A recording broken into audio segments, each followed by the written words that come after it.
depreciation. In this video what we'll be doing is हम देखेंगे पहले depreciation होती क्या है, सही है. उसके बाद we'll be going through the reasons of depreciation, why do we charge depreciation, and then thirdly we'll be doing factors that need to be considered while choosing which depreciation method to put on our assets. ये कौन सा depreciation method हमें use करना है हमारे assets पे charge करने के लिए. And then we'll be discussing the three different types of depreciation method which are given us to by the International Accounting Standard, that is IAS. Let's start. So what is depreciation basically? Depreciation is the fall in value of the assets, over its useful life. लिख लेते हैं.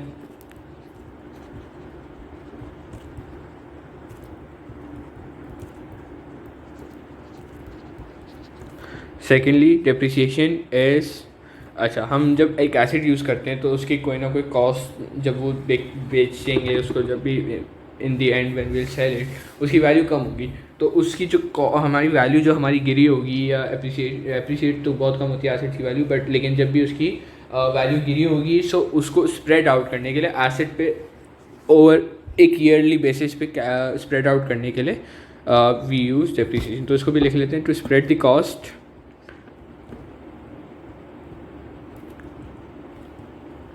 of asset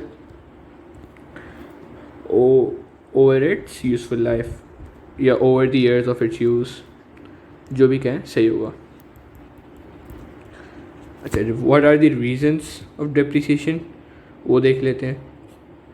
Number 1 is obsolescence.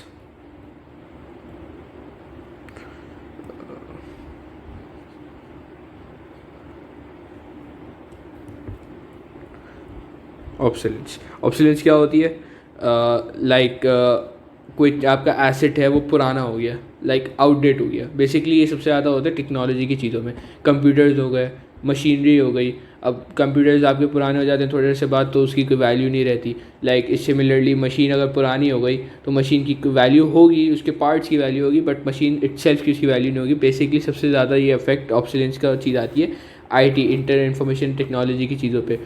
Mobile phone हो गए, technology पुरानी हो गई, उसकी value बहुत कम हो जाती है. सो डेप्रिसिएशन की रीज़न के सबसे पहला reason is obsolescence. Number 2 is wear and tear. अब जाहिर सी बात है कोई चीज़ वी आर यूजिंग फॉर 3 और 4 ईयर्स, उसमें कोई ना कोई मसला ख़राबी आती ही आती है. इंजन अगर मशीन यूज़ हो गाड़ी है, मोटर व्हीकल, सो उसका इंजन पुराना हो जाएगा सो उसकी जाहिर सी बात है उसकी वैल्यू गिर जाएगी. सो उस पर डेप्रिसिएशन लगेगी. Similarly if you talk about a machine, so there are bearings and motor है उसमें, सो the belt everything gets a little bit क्या कहेंगे उसको, थोड़ा ख़राब हो जाता है, उस पर कोई गंदगी आ जाएगी या उस रफ़ हो जाएगा. That doesn't remain so smooth. है ये आप you can't avoid these factors. Like wear and tear होगा ही होगा, क्योंकि चीज़ अगर यूज़ में है तो उसमें ख़राबी होती ही होती है, पुरानी रहती है. And third thing is reason for depreciation is inadequacy. So inadequacy क्या होती है? इनएडिक्वेसी इज़ बेसिकली कि आपके यूज़र जो आपका ओनर है एसेट का, उसको पास उसकी यूटिलिटी पूरी नहीं हो रही. सो यूटिलिटी पूरी नहीं हो रही इसका मतलब क्या है कि आपका क्या कहते हैं व्हाट यू से इज़ कि अगर आपका एक मशीन थी, मशीन पहले 100 यूनिट्स प्रोड्यूस करी थी and after 2 years it's now producing 80 units. So an owner needs to produce 100 units at any cost. So उसकी मशीन की यूज़फुलनेस ख़त्म हो गई, उसकी यूटिलिटी पूरी नहीं हो रही. सो उसकी cost that is inadequacy. Owner को उस एसेट की ज़रूरत नहीं है. सो रीज़न उसकी डेप्रिसिएशन की इनएडिक्वेसी भी हो सकती है.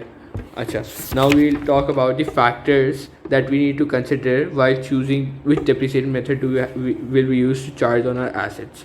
सही है. सो लिख लेते हैं, हेडिंग लिख लेते हैं. Factors that need to be considered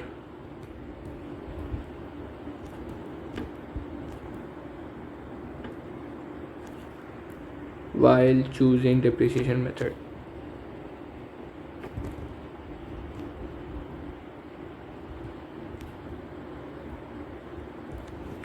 okay, so ये these are some points, basically 6 से 7 पॉइंट्स हैं which is not actually a part of course, but ये चीज़ें पता होनी चाहिए. इसका कोई एक्सप्लेनेशन ये डिटेल में there is no question in our course. Okay, so I just go over them. सही. First thing that we need to consider is the cost और market value of the asset. सही है. Second is the useful life of asset, expected useful life. Yeah, overall useful life of the asset. कितना अर्सा आप use करोगे.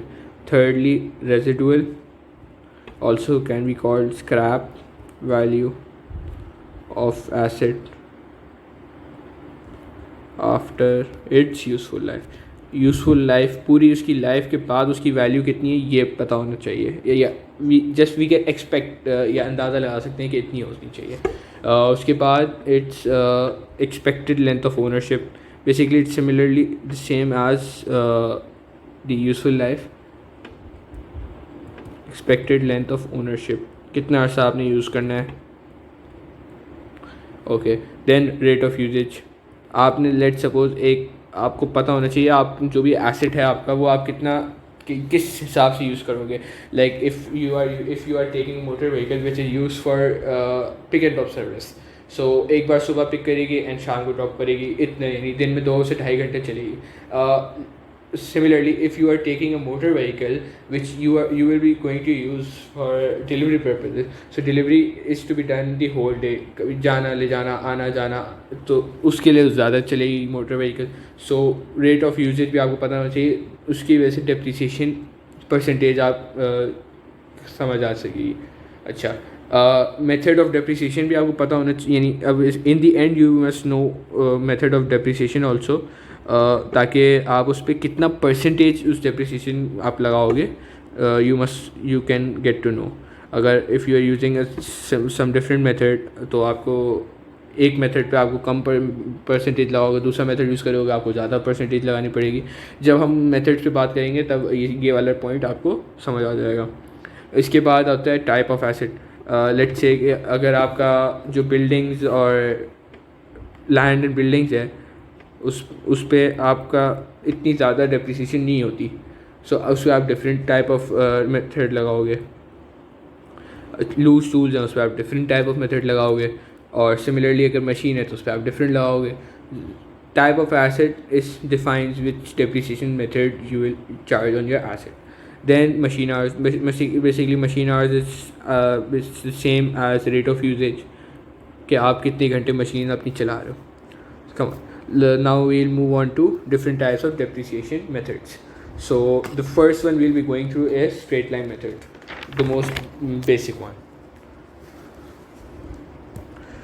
Straight line method. Straight line method, also known as SLM. So what is straight line method? Straight line method में it is जो आपके depreciation की cost होती है ना, इट इज़ द सेम जब तक आप अपनी आपके पास एसेट है. इफ़ लेट से अगर आपकी डेप्रिसिएशन इज़ 1000 पर ईयर, तो जब तक आपके पास एसेट रहेगा इट विल रिमेन 1000 पर ईयर. इट्स एज सिंपल है ये. It remains same, the amount of depreciation is same every year. है ये. लिख लेते हैं इसको भी. Amount of depreciation is same each year. Okay. अच्छा, there are two different methods to calculate the straight line method की depreciation. Method 1 is, दोनों में ना आपके जो क्वेश्चन की रिक्वायरमेंट, क्वेश्चन की इंफॉर्मेशन जो दी हुई होगी that would be different. So number 1 is annual depreciation. आप डायरेक्ट कॉस्ट के अमाउंट में आपको निकालनी होगी.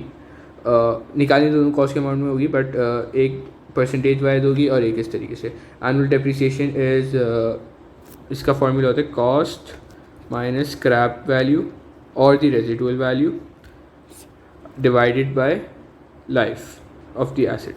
कितना उसकी लाइफ है एसेट की. सही है, ये आपका मेथड 1 का फॉर्मूला। मेथड 2 इज़ बेसिकली आपको बताया हुआ होगा कि ये मेथड है depreciation as a percentage of cost of the asset. इसका फॉर्मूला इज़ एक्स परसेंटेज जो आपको क्वेश्चन में दी हुई होगी multiply by cost of asset. Let's take an example, let's suppose हमने एक मशीन ख़रीदी है दैट इज़ ऑफ 30,000। सही है, एक मैं मेथड 1 की इन्फॉर्मेशन दे रहा हूँ। पहले मेथड 1 के हिसाब से मशीन ख़रीदी है 30,000 की, और उस पर उसकी scrap value is 5,000 and useful life is 5 years। So let's calculate depreciation for 1 year। So cost is 30,000, लिख दी 30,000, 30,000, scrap value is 5,000, useful life is 5 years। so अगर हम कैलकुलेट करते हैं इसको, so it would be 30,000 minus 5,000 divided by 5, which will give you $5,000 per year। so this depreciation would be for per year। अब 5 साल use करेंगे तो 5 साल 5,000 ही लगेगी, ठीक है। अब सिमिलरली और स्ट्रेट लाइन है तो स्ट्रेट लाइन हर ईयर की कांस्टेंट डेप्रिसिएशन होती है। मेथड 2 पे आ जाते हैं। मेथड 2 इज़ कि आपको परसेंटेज बताई हुई होगी।